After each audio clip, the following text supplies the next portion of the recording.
Hello! Bisag April 4 na. April 4 ya, April 4, Saturday. Hinana lang gyapon akong costume. Para kita masudlan og panuhot daghan ba. Mag-walking ta paadlaw. Kay importante yun ang vitamin D. Hantud ta matiguang. Kuan naman karon hapit na alas 9 sa buntag. Pero bugnaw kayo kay kanang puti-puti pa. Napay mga ice. Ato mo matabok. Nag-walking ni sa akong anak. Ako mang gi-walking kay ganahan ni siya og magpamahaw na nga after 1 hour. Gawas mag-walking. Matulog dai ni siya. Tulog ni siya buntag ug hapon na piyong-piyong na ako. Ni yang ganahan. Igawas siya sa balay. Ano iyang routine. Atong atubang ang kamera ha. Muna among view karon. Nag-walking sa akong anak. Kuan dragon, pila raman ang 5 to 10 minutes oy nga magpaadlaw ka.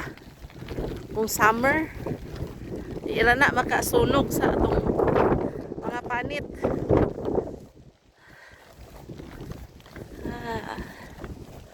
Isa pag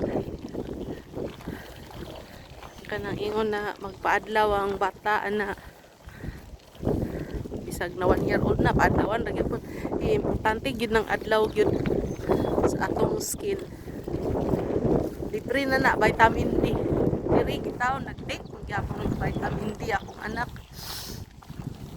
Siyempre dili baya permi mag gawas-gawas sa ilang gardiri. Depende sa weather kung perti ka bugnaw. Ng vitamin D ra gyud ihatag taon diri nga vitamins. Kay ang bata kaunon man gyud nila og karne na ay iron. Kinahanglan jud ng iron sa bata. Kaunon man itlog. Nya na may batang di mo kaon na nanom, kaon rag cereal. Nya kanisya kay di na siya ganahag cereal. Aw giniling sagol so itlog kada adlaw. Kana ra pong yelo isa ka buok. Sa buntag ra isa na avocado kanang mga healthy living kung sa akong gikaon mo pud na yang kaunon mao ra mi gikaon sa akong anak kay ga-diet naman pud ko karon diet ta